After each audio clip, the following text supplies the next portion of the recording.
Kuyang Guard, viral ang naging reaksyon ng pasukin ng mga masamang loob ang grocery na pinopostehan. Muli ay patuloy nating silipin at pag-usapan ang mga viral at trending sa social media. Kagaya ng video ng isang Kuyang Guard sa isang grocery. May nakapasok na dalawang masamang loob sa grocery na kanyang pinopostehan. Pero nang magdeklara ito ng hold up, pinabura ng mga netizen ang kanyang ginawang aksyon. Teka nga, ano nga ba ang ginawa ni Kuyang Guard? Panoorin po natin ang naturang viral video.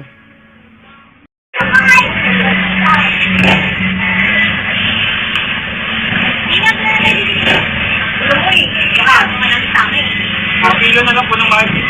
Pag-online na po tayo.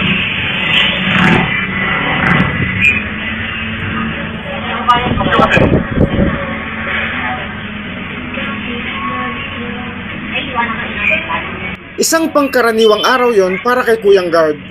Labas-pasok ang mga tao sa grocery store na kanyang binabantayan. Hindi man lang siya nagduda nang pumasok ang dalawang lalaki na magkahiwalay na may suot na face mask.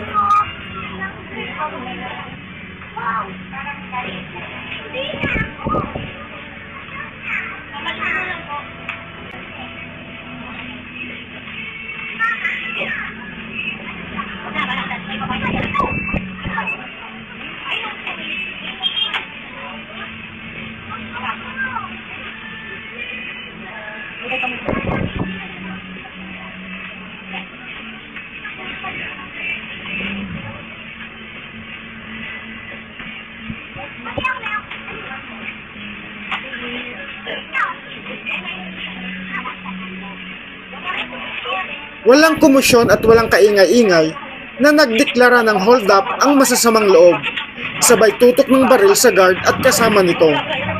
Sa halip na lumaban si Kuyang Guard, ay yumuko na lamang ito at hinayaang makalabas ng tindahan ang dalawang kawatan.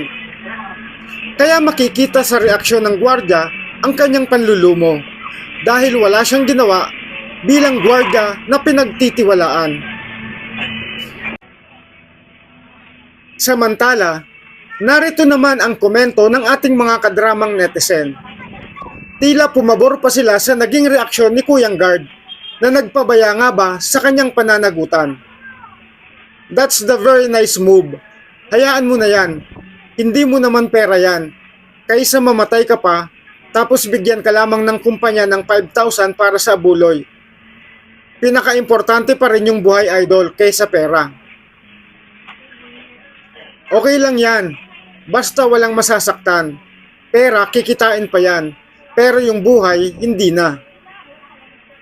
Huwag ka mahiya, boss. Nararapat lang yan. Buhay na ang pinag-uusapan. Alam namin na may pamilya ka. Tama lang yan, buddy. Safe ka at ang family mo. Naunahan ka na bumunot eh. Pag pumasok na hindi nag-alis ng takip sa muka, red flag na yan.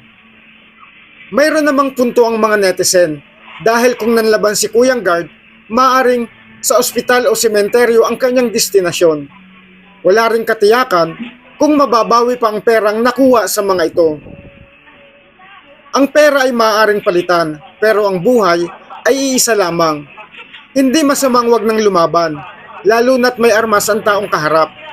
Sabi nga, sabihin ng duwag, buhay naman, kaysa matapang nga, bangkay ang kinahihinatnan.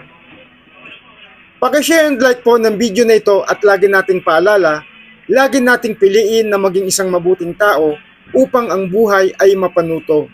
Muli, madramang salamat po. Ang inyong suporta, ang aking inspirasyon.